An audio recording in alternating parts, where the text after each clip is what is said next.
Hello दोस्तों, स्वागत है आप सभी का हमारे YouTube चैनल जिसका नाम है भारत शिक्षा। आज के इस चैप्टर में हम पढ़ेंगे मापन के अनुप्रयोग का नेक्स्ट लेवल। थोड़ा कल हमने पढ़े थे जो मीटर की इकाइयाँ हैं, मापने की जो इकाइयाँ हैं, मेजरमेंट इकाइयाँ हैं, लंबाई, चौड़ाई, क्षेत्रफल वगैरह, इन सब के बारे में थोड़ा थोड़ा जानना था। आज इस लेक्चर में हम समय के बारे में जानेंगे कि समय की क्या पद्धतियाँ हैं, कैसे नापा जाता है तथा और AM PM क्या होता है, इन सब के बारे में थोड़ा थोड़ा जानेंगे जो एग्ज़ाम के पॉइंट ऑफ व्यू से बहुत ज़्यादा इंपॉर्टेंट है। तो इस लेक्चर को प्लीज़ ध्यान से देखिएगा और हाँ, हमारे चैनल को लाइक एंड सब्सक्राइब जरूर करिएगा और बताइएगा हमारे कमेंट सेक्शन में कैसा लगा आपको हमारा लेक्चर। चलिए स्टार्ट करते हैं।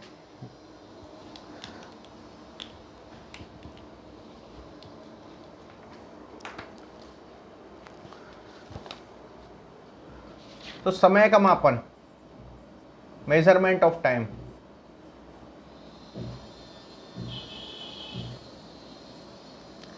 मेजरमेंट ऑफ टाइम बच्चों, आपको कुछ पॉइंट्स जो हैं इस समय के या टाइम के रेस्पेक्ट में पता होंगे। जैसे हमें पता है कि आपको घड़ी देखना आता ही होगा। मैं मान के चलता हूँ आपको घड़ी देखना आता है। नहीं आता है तो थोड़ा हम देख लेते हैं घड़ी में।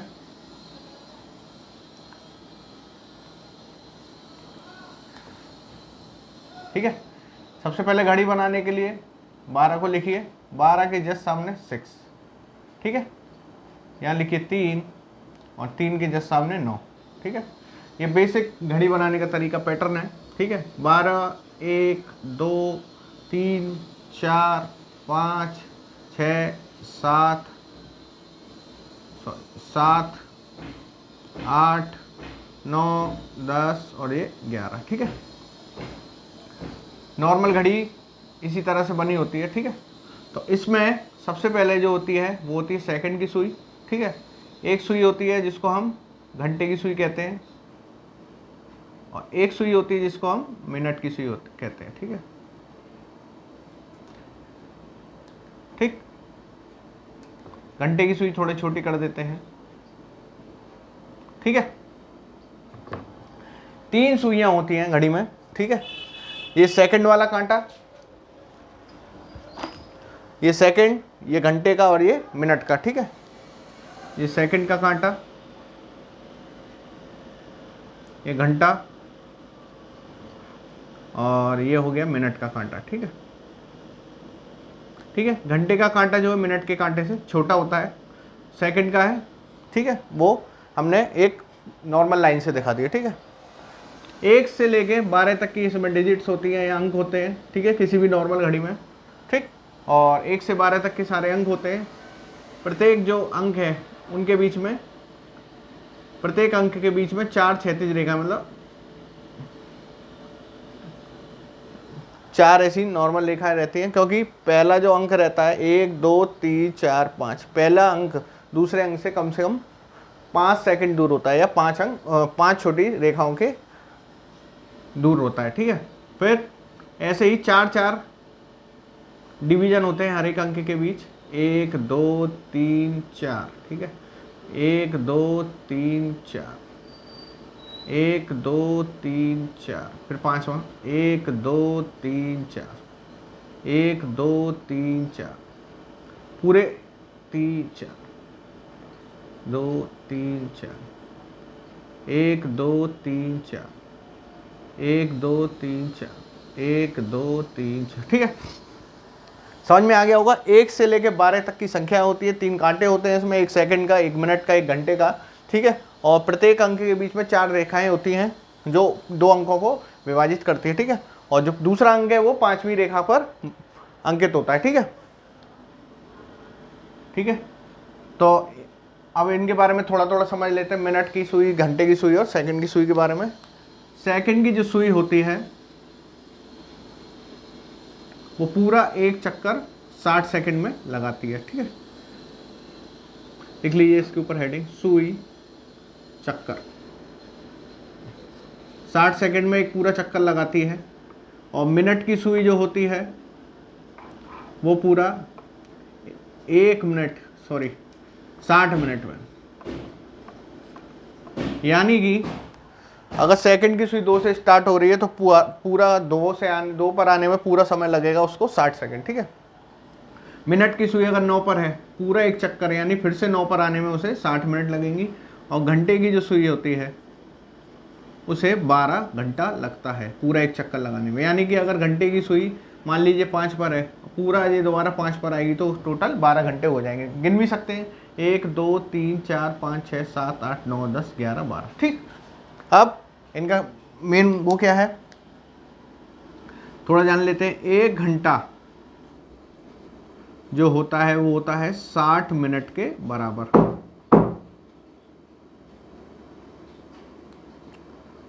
और 1 घंटा होता है 60 मिनट के बराबर। ठीक है, 1 मिनट जो होती है वो होती है 60 सेकंड, मतलब 1 मिनट जो होती है वो 60 सेकंड के बराबर होती है। ठीक है, और अपने पास बचा घंटे और सेकंड में अब रिलेशन। ठीक है, तो 1 घंटे को हम लिखते हैं 60 मिनट मल्टीप्लाइड 60 सेकंड, मतलब 3600 सेकंड। ठीक है, ये तो घड़ी की कुछ इकाइयाँ हो गई। ठीक है, जो आपके क्वेश्चन करने में हेल्प करेंगे। ठीक है, नेक्स्ट पढ़ लेते हैं इन्हीं के बारे में आगे। AM क्या होता है और PM क्या होता है। ठीक, घड़ी में तो होता है एंटी मेरिडियम। ठीक है, और PM जो होता है पोस्ट मेरिडियम। ठीक है, हिंदी में इसको बोलते हैं पूर्वाह्न, और PM को बोलते हैं अपराह्न। ठीक है, तो एंटी मेरिडियन का जो टाइम रहता है वो AM मतलब रात के 12 से लेके दोपहर के 12 से पहले तक। ठीक है, एंटी मेरिडियन मतलब रात 12 के बाद से दोपहर 12 के पहले। ठीक है, इसमें उल्टा हो जाता है, इसमें दोपहर 12 के बाद से रात 12 से पहले। ठीक है, तो AM हो गया रात 12 के बाद से दोपहर 12 के पहले तक, और PM जो हो गया वो दोपहर 12 के बाद से रात 12 के पहले तक। तो इसमें कोई कंफ्यूजन नहीं होना चाहिए। ठीक है,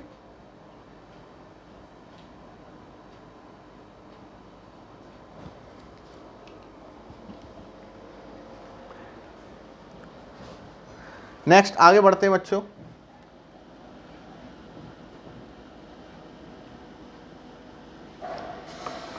समय के मापन में ही आगे बढ़ते हैं।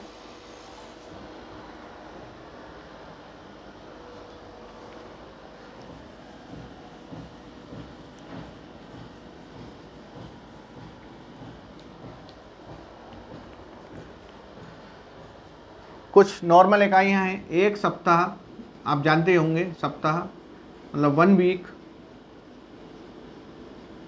वो इक्वल होता है 7 डेज के या 7 दिन के।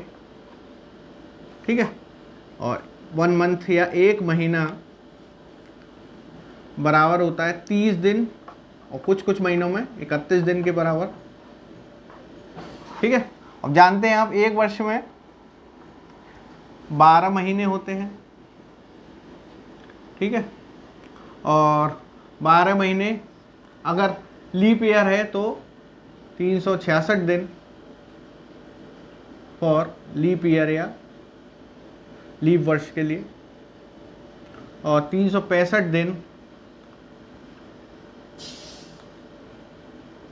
साधारण वर्ष के लिए। ठीक है, ये याद कर लीजिएगा। ठीक है, और याद रखिएगा लीप वर्ष में फरवरी में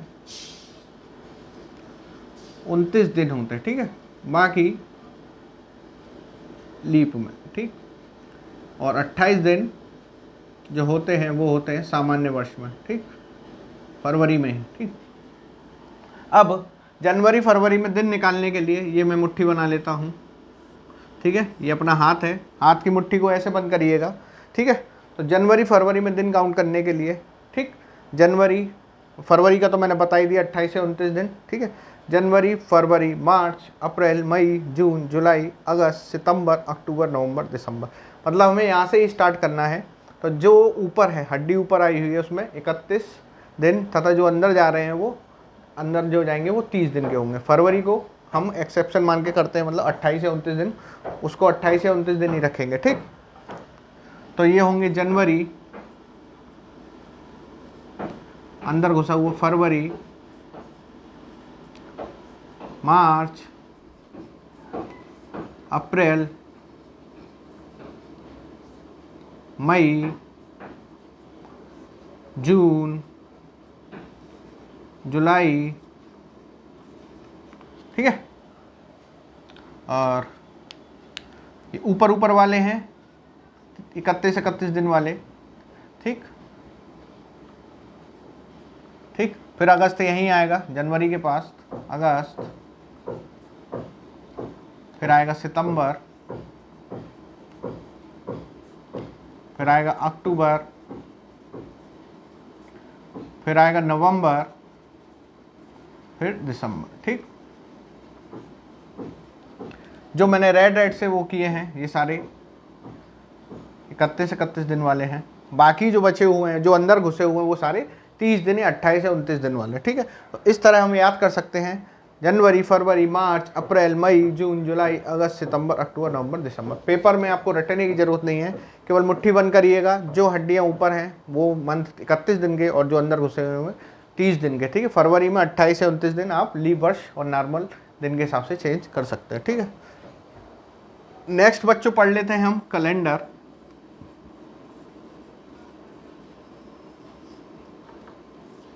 कैलेंडर भी परीक्षा की दृष्टि से काफ़ी इंपॉर्टेंट है। जो अभी तक मैं करा रहा हूँ वो बहुत ज़्यादा इंपॉर्टेंट जो है, एग्जाम की दृष्टि से बहुत ज़्यादा इंपॉर्टेंट है। तो प्लीज़ पूरे लेक्चर को बड़े ध्यान से देखिए। अगर समझ में ना आए तो फिर वीडियो को दोबारा चलाइएगा, दोबारा समझिएगा उसको, ठीक है। अब कैलेंडर को समझ लेते हैं।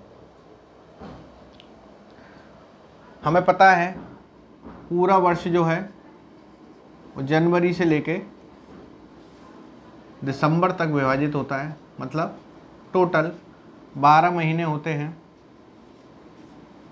पूरे वर्ष में, जो जनवरी से लेके दिसंबर तक जाते हैं। लीप वर्ष मैंने बता दिया है, लीप वर्ष में 366 दिन होंगे, ठीक है, और साधारण वर्ष में 365 दिन होंगे। और लीप वर्ष में फरवरी में एक दिन बढ़ जाता है, यानी 28 दिन का 29 दिन हो जाता है। वैसे नॉर्मल जो वर्ष होता है उसमें फरवरी में केवल 28 दिन होते हैं, लीप वर्ष में एक दिन बढ़ जाता है, ठीक है। तो कुछ नोट पॉइंट हैं, पॉइंट नोट कर लीजिए। पहला जो पॉइंट है, ठीक है, यदि कोई वर्ष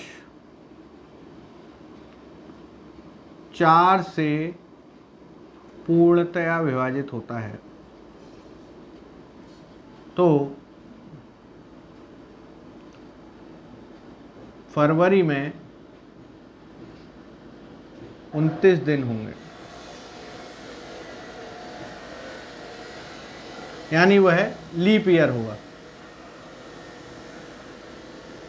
ठीक है। 366 डेज टोटल, ठीक है। फरवरी में कोई भी वर्ष कैलेंडर में दिया हो, जैसे 2021 2022 2023, इनमें से पूछा है कौन सा लीप वर्ष है, अगर वो 4 से पूरा डिवाइड हो जाता है तो वह लीप ईयर होगा, यानी उसमें फरवरी में 29 दिन होंगे और टोटल जो वर्ष होगा वो 366 दिन का होगा। और यदि नहीं होता है तो वह लीप वर्ष नहीं होगा, ठीक है, उसमें फरवरी में 28 दिन होंगे। यदि कोई वर्ष 4 से पूर्णतः ना विभाजित हो, ठीक है, तो 28 दिन फरवरी में, ठीक है, फरवरी में 28 दिन और वह 365 डे का पूरा ईयर होगा, ठीक है। नॉर्मल ईयर लिखेंगे इसको, नॉर्मल या साधारण वर्ष। तीसरा जो पॉइंट है इसमें, मान लीजिए कोई भी हम वीक स्टार्ट करते हैं, मान लीजिए हमने बुध से गिनना स्टार्ट किया, तो पूछ रहा है नेक्स्ट बुध कब आएगा, तो याद रखिएगा हफ्ते के 8वें दिन हमेशा वही डे रिपीट होता है। मान लीजिए इसमें प्रत्येक 8वें दिन या 8वें दिन वही बार रिपीट होता है, रिपीट या दोहराता है। ठीक है,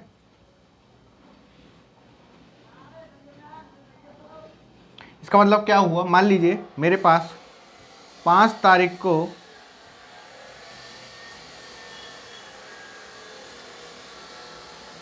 सोमवार है, सपोज करिए, तो वो पूछ रहा है नेक्स्ट सोमवार कब होगा।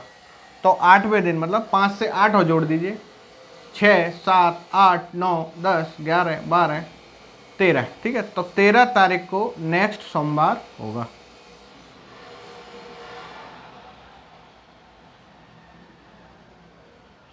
ठीक,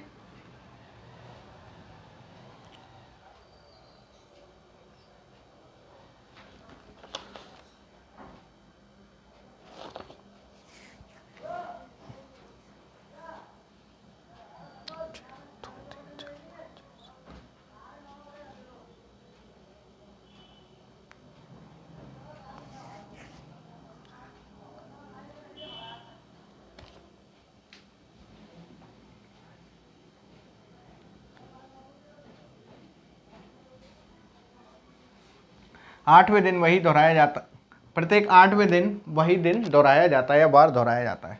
तो मान लीजिए मेरे पास 5 तारीख को मंगल है, अब वो पूछ रहा है नेक्स्ट मंगल कब होगा। ठीक है, तो नेक्स्ट मंगल के लिए हम कुछ नहीं करेंगे, 7 + 1, एक दिन जोड़ देंगे और 7 और ऐड कर देंगे। तो 5 और 7 और जोड़ेंगे 5वें, तो जो हो जाएगा 6, 7, 8, 9, 10, 11, 12। तो 12 तारीख को नेक्स्ट मंगलवार होगा। ठीक, चौथा और लास्ट पॉइंट है, यदि किसी वर्ष में किसी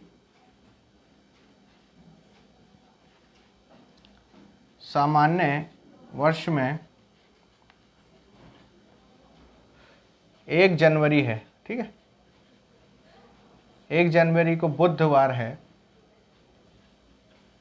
तो नेक्स्ट सामान्य वर्ष में, अगले सामान्य वर्ष, ठीक है, जस्ट अगले साल वाला,